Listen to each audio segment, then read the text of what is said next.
पनौती बहू। किसी की वजह से अगर कोई काम रुकता ही चला जाता है तो लोग उसे पनौती कहने लगते हैं।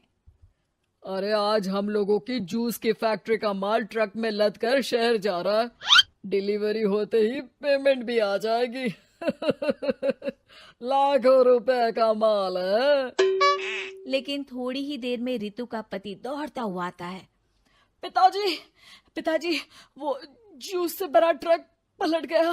सारा जूस पास की नाली में बह गया। हे भगवान, तेरी शादी के बाद ये पहली बार ऐसा हुआ है।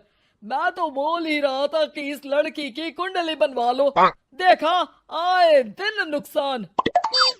बेचारी रितु पर्दे के पीछे से ससुर की बात सुन रही थी, लेकिन करती भी तो क्या, कहती भी तो क्या। अरे रितु, क्यों उदास होती हो?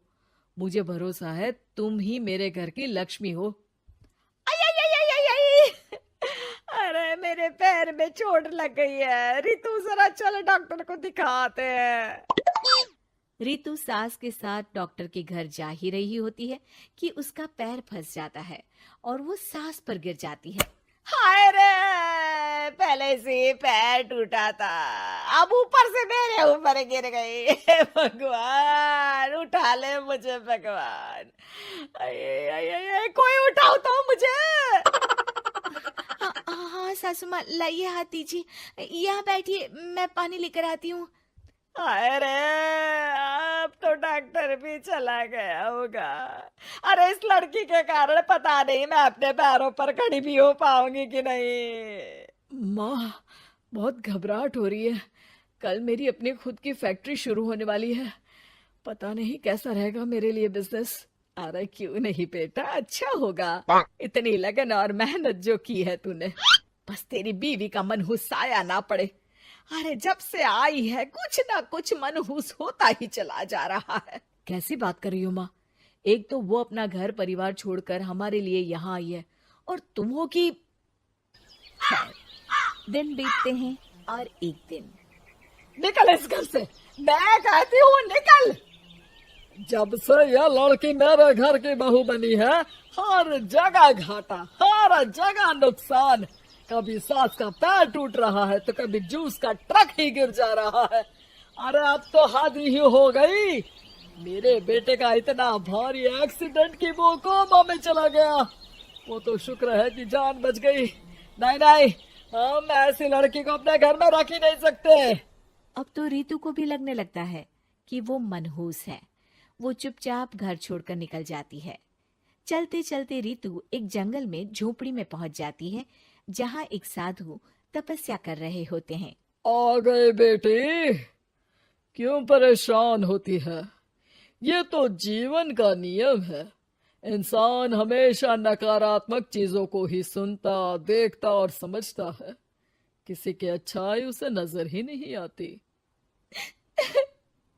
आपने मुझे बेटी कहा है तो शरण भी दे दीजिए बाबा।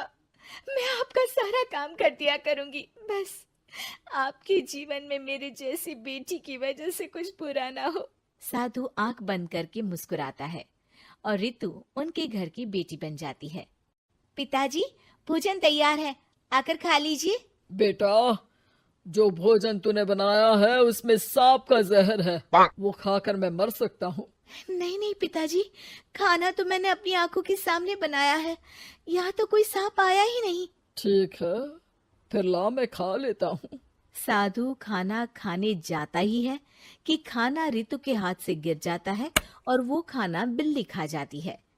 बिल्ली उस खाने को खाती ही मर जाती है। नहीं पिताजी, मैंने खाने में जहर नहीं मिलाया।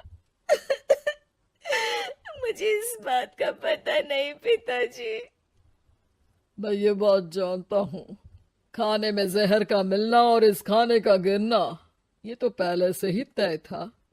इसमें तुमने कुछ नहीं किया है बेटी। रितु समझ नहीं पाती कि क्या हो रहा है।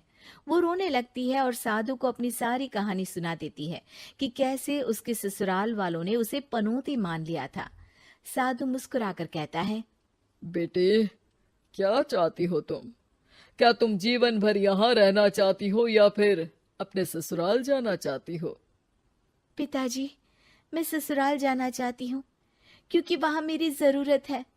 मैं चाहती हूँ कि मेरे ससुराल वाले मुझे पनौती यानी कि मनहूस ना समझे। उन लोगों को पता चले कि मैं उन लोगों का भला ही चाहती हूँ। ठीक है बेटा, ऐसा ही होगा। तो कल मेरे साथ चलना।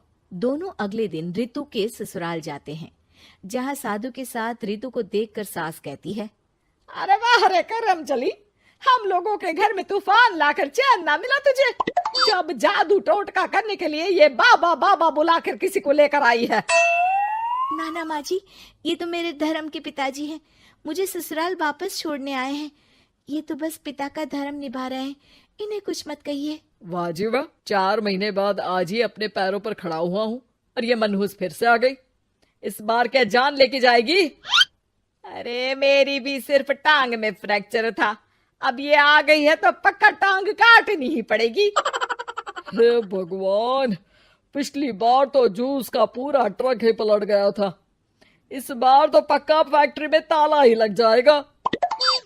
रितु के नए साधु पिता सबकी बात गौर से सुन रहे थे।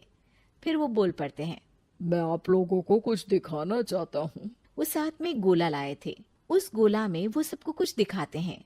वो दिन दिखाते हैं जब जूस से भरा ट्रक गिरता है। पास के कुछ जानवर उस गिरे जूस को पीते हैं और वहीं मर जाते हैं। देखो, इस जूस में तुम्हारे फैक्ट्री के मैनेजर ने जहर डाला था।